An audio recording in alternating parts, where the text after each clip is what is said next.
Today, I'm going to be ranking the top 12 cornerstone wide receivers in Dynasty Fantasy Football, starting off with Ja'Marr Chase. And quick note, these players all have to be 24 years or younger, which qualifies them for cornerstone status. But off the bat, we have a quick hot take with Ja'Marr Chase over Justin Jefferson. Now, a lot of people view them in the same tier, but most guys are going to take Ja'Marr Chase behind Justin Jefferson in a startup draft. And CeeDee Lamb is not even in the question for most owners. That said, I think that these are all wrong opinions in my perspective. As Ja'Marr Chase, for one, he had a little bit of a down year, went from 20.2 points per game to 17.1, but at the same time, Justin Jefferson went from 21.7 to 18.5.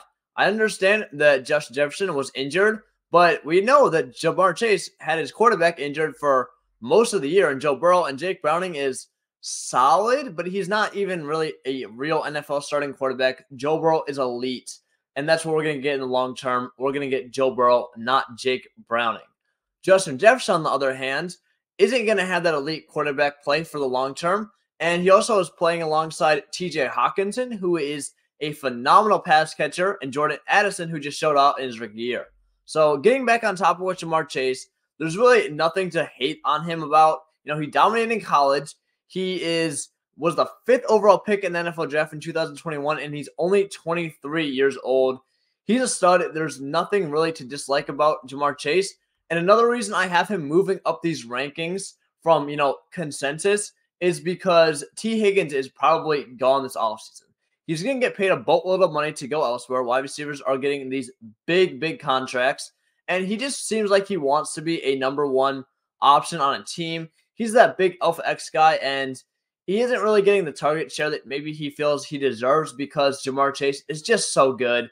Either way, we're not knocking Ja'Marr Chase for having 17.1 points per game when he put up 1 point, almost 2,000 yards, 7 touchdowns, drew 140 targets, 96 catches.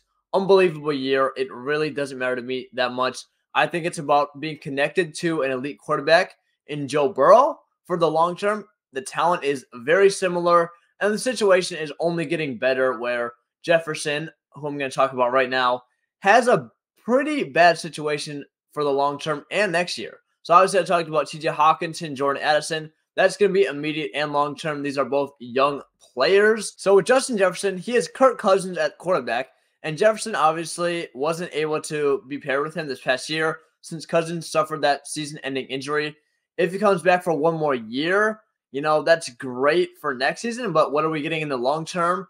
And we don't really know what the Vikings are going to do at quarterback. We don't know if they can develop a even good quarterback like they did with Kirk Cousins. They kind of just traded for him. We haven't really seen a good developed Vikings quarterback in quite some time, or dare I say even ever. I mean, the last guy we really had that was developed by the Vikings was Teddy Bridgewater, and look where he is now. I actually like Teddy Bridgewater a lot, but he's obviously not the model for an elite quarterback. Just a bad situation. I think the two are very comparable in talent. Pushes Justin Jefferson, down to 2 for me. Overall, not a big deal, though. CeeDee Lamb is the next guy on my list, and I've officially started putting CeeDee Lamb in that tier 1 with Chase and Jefferson. Chase and Jefferson both have their flaws with, down years, but CeeDee Lamb, on the other hand, just went from 17.7 points per game to 23 points per game.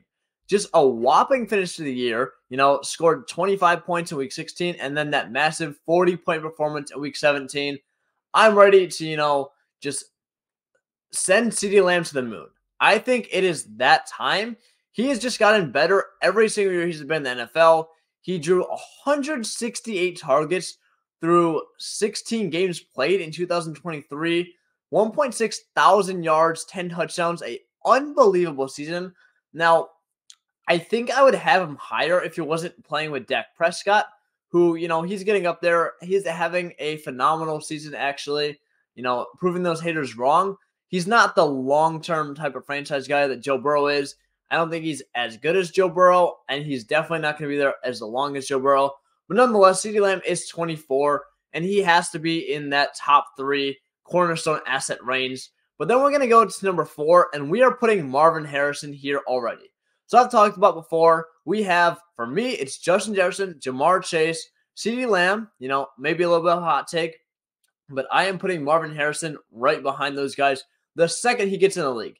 He's an absolute freak, sitting at 6'4", but is phenomenal, at his route running, at his speed, with his hands. He is just the next sure thing, and I really don't see a way that he busts in the NFL.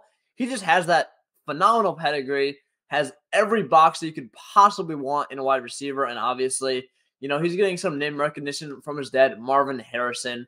But we just have to see the draft capital. Assuming he goes top 3 to top 5, that is almost unheard of and just such elite for a rookie wide receiver. We're putting Marvin Harrison all the way up here, and he is going to be the next big thing in fantasy football. Then we'll drop down to 5 with Amon-Ra St. Brown. Now, Amon-Ra is 24 years old and kind of had a slow start to his rookie season, but picked up near the end of the year, averaged 13.4 points per game overall. Then, he took another step, 16.7, and then in this past year, 20.2 points per game. Just like CeeDee Lamb, I love seeing these players that continue to ascend because that just shows that they're getting better. And even with, the emergence of Sam Laporta, who has been phenomenal, Amon-Ra has been very, very consistent. In the past 3 weeks, 24 points per game, 28, 22 points. We'll look in the middle of the season, 23, 16, 30, 20, 18.5. Just the model of consistency. He's that elite slot receiver.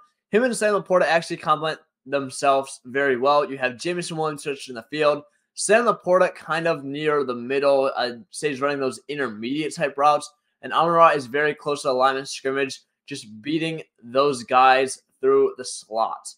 And that's what you want from fantasy football when you're looking at a PPR format. 154 targets, 1.371 thousand yards. Unbelievable season. I love Amon-Ra St. Brown. He's a stud, and with how young he is definitely a cornerstone asset to own in Dynasty fantasy football. Then we're going to drop down to Garrett Wilson, who was being ridiculously priced last year. People are saying Garrett Wilson is actually going to jump up to wide receiver 1 in Dynasty fantasy football over Jefferson, over Chase, and I'm like, hold on, let's pump the brakes here a little bit. I'm all for Garrett Wilson because I think he had that incredible pedigree at Ohio State, produced in an elite receiving room, and yes, he is, those splits were small. I can pull them up right now. In 2022, in split with any other quarterback but Zach Wilson, he had 17 points per game. With Zach Wilson, he had 9.23 points per game, so obviously night and day. Zach Wilson's holding him back. Still, though, I think Garrett Wilson is going to increase in value, which is why I have him as a cornerstone asset. He's still being valued a little lower than he was last season, but that doesn't really make sense to me because Aaron Rodgers is coming back. There's no way he doesn't. He doesn't pull all this, media BS, all this attention seeking just to retire after this year. Not going to happen. And what does it really matter if Aaron Rodgers is here for 1 year versus 2 years? It's, one less year of production, but we can't look back in the past. All we can do is, look towards the future and see how we can capitalize on Garrett Wilson's future outlook. I'm not incredibly, happy that Rodgers is, 40 years old and isn't going to be here for the long term. So that really sucks figuring out what life is going to be like for Wilson after. Is he going to get another Zach Wilson where this potential is going to be wasted? But I think he's been even better, obviously, than his rookie year, but just been so good at dealing with Zach Wilson and his terrible quarterback play and still turning it into fantasy points. Love Garrett Wilson. Think he's one of the most talented receivers in the NFL that is under 24 years old. Then we're going Chris Olave, who is only 23. Again, part of that Ohio State receiving core pedigree. Only has 13.2 points in rookie year. That's a very good season, but I guess 14.4 points per game is a little underwhelming for a guy that we're ranking this high. That said, like I've talked about, he went to Ohio State, has the pedigree, and dominated there in college. Was a first-round pick, 11th overall, fantastic draft capital. It just kind of seemed like not only was he banged up, he's questionable right now with an ankle injury, got a few concussions, but Derek Carr was just checking the ball down to Alvin Kamara at an unbelievable rate for a lot of the year. It seemed like a lot of it was because he had a shoulder injury. So I don't know how much we want to take that into account, but we know there's upside with Olave. Week 16, we saw him score 23 points. we're looking at weeks 12 and 13, solid weeks back-to-back, and week 10. So we'll go week 10, 21.4, week 12, 18.4, week 13, 16.9. I just have such a strong bet on the talent, and he's only 23, which makes it even better. He's definitely a cornerstone asset. I would feel very comfortable owning him as, my wide receiver 1 in Dynasty Fantasy Football and building a team around him. I just can't justify putting any of the other guys lower than him, even close to him right now based on the talent. But hopefully his situation does improve. Then we're going at the 8th cornerstone wide receiver is Malik Nabers. So another rookie. And Malik Nabers was a guy I didn't really love at first. I was kind of just like, Malik Nabers is maybe a product of Jaden Daniels and the LSU offense. But no. Nabers just had a unbelievable junior season, catching 84 passes for 1.5 thousand yards, 14 touchdowns. But Nabers also was doing this at 20 years old. I really didn't realize how young he was. And it's not like this is the first year he really doesn't do anything as a freshman or sophomore. No, he was great and continued to ascend those 2 years. And then at 20 years old, he drops absolute bombshell of a stat. From a statistical perspective, this is a better season than Marvin Harrison, and I love Marvin Harrison. Nabers went crazy. He is that guy, and doing it at 20 years old is just unbelievable. He's going to get top 10 draft capital. Let's just pray he doesn't go to the Falcons, and I really hope he doesn't go to the Jets either, because I think those will both drop his dynasty stock. At 9, we have Jaxon Smith-Njigba, and looking back on it, this is going to be a hot take. I know it is. He didn't produce a rookie season. 9.1 points per game, but to be fair, he literally has done nothing throughout, the first 7 weeks. In week 7, he had his first big game, 16.3 points per game, or in that performance against the Arizona Cardinals. But other than that, it's just, 12, 13 points, 10 points across the board. Realistically, I probably shouldn't have been expecting him to outproduce DK Metcalf and Tyler Lockett as a rookie, but DK Metcalf is going to be here. He's never been phenomenal from a fantasy football perspective, and Tyler Lockett is definitely aging out. I know he protects himself and wants to be in the league for a long time, but he is getting up there, and he will probably retire after this year or the next season. JSN, though, like we talked about, so many OSU wide receivers here, and he outproduced that stacked OSU legendary receiver room at a younger age. He was the youngest receiver in that, room where we had Chris Olave, Garrett Wilson, two guys we have ranked higher than him, and he was better than them at a younger age in college. Tells me all I need to know about JSN. And, watching the games, we're not just talking about stats here. We're watching the eye test. He had that unbelievable over-the-shoulder catch near the end of the year against the Cowboys as well. He had that crazy game. It should have been a 20-point game where he had that big touchdown that kind of toe dragged that, honestly, I really, really thought was in. But he just looked amazing. He showed flashes. It just seems like an opportunity thing where I'm willing to bet on the talent of Jaxon in the long term over my wide receiver 10, Puka Nacua. Now, I love Puka Nacua. I think he is unbelievable, and he's not a flash in the pan. Yes, he's a 5th-round pick, but that really has nothing to do with why I'm ranking him at 10 behind JSN. For me, it has to do with his prospect profile. I don't think he has the upside to really continue to get that much better. I think this is kind of like, this is a rookie season. Obviously, averaging 17 points per game in his rookie season is phenomenal. He just doesn't have the tools where I think he can really become a elite wide receiver. I think he's kind of stuck around this range most of his career, which, don't get me wrong, if you're doing this as a rookie, that is phenomenal and unbelievable for Nacua. But you also have to keep in mind that Stafford is getting up there. Stafford has been feeding Nacua and Kupp. So who knows what the Rams are going to do. They might go into a rebuild. The team might get terrible. And they might have no quarterback, which can really, really hurt Nacua. Again, we all know the Rams kind of sold out for a Super Bowl just a few years ago.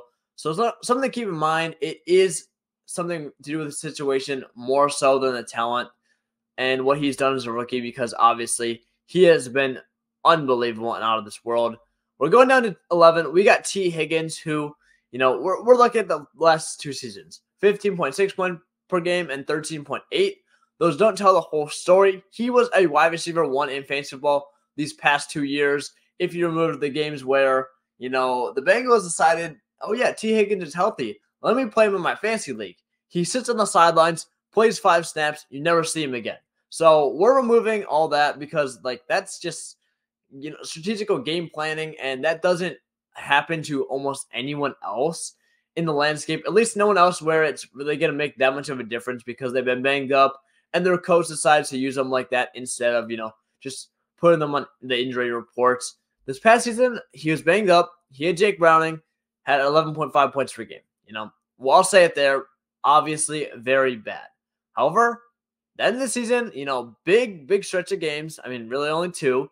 22.1 points against the Minnesota Vikings, and then 25 points against the Pittsburgh Steelers. Heading into free agency, I kind of talked about with Jamar Chase early on, but he's probably going to get a bag with how these wide receiver contracts work, and he's going to be the number 1 receiver on a team more than likely, which just tells me that his dynasty stock is going to skyrocket if he goes to a good landing spot. And let's end things off with our last rookie, Rome Odunze. I am a massive Washington fan. Let me pull it out. Michael Penix. This is one of my favorite cards. I got it early in the season. I was hooked on Michael Penix. I'm an Arkansas fan, so I don't really have anything else to do but to root for, my favorite players in this upcoming draft because, I'm obviously here. I get super into it. But yeah, I'm a big Michael Penix fan, and Rome Odunze. Been watching him all year, watching the tape. He's next level. He is that guy. He's going to be top 10, top 15 draft pick. What does worry me a little bit is he is being touted as a guy that can go up and get the ball, right? He is a phenomenal guy that can show late hands, in coverage. There's no denying that. But he is being touted as a unbelievable, deep threat receiver that can go up and moss defenders, go up and get that ball. That said, he has never really been great at that until this season with Michael Penix showing out.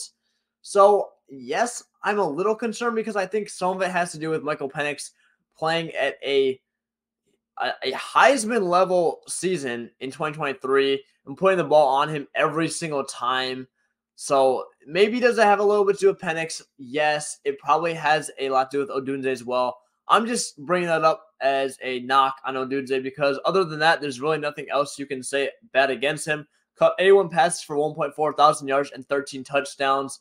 We'll see where he goes in the NFL draft, obviously, but I think the talent is there to make him a top 12 cornerstone wide receiver at this point in his career.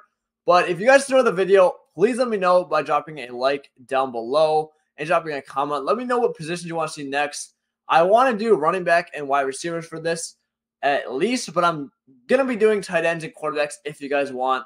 And also, before this video ends, if you don't already have the Underdog app, please use code FSN and you will get your deposit match up to $100, a free pick, and I'll be doing a ton of dynasty or redraft leagues in the summer on the channel. So if you're excited for that, please drop a subscription down below. But again, thank you guys so much for watching. I hope you guys enjoyed the video, and I'll see you guys in the next one.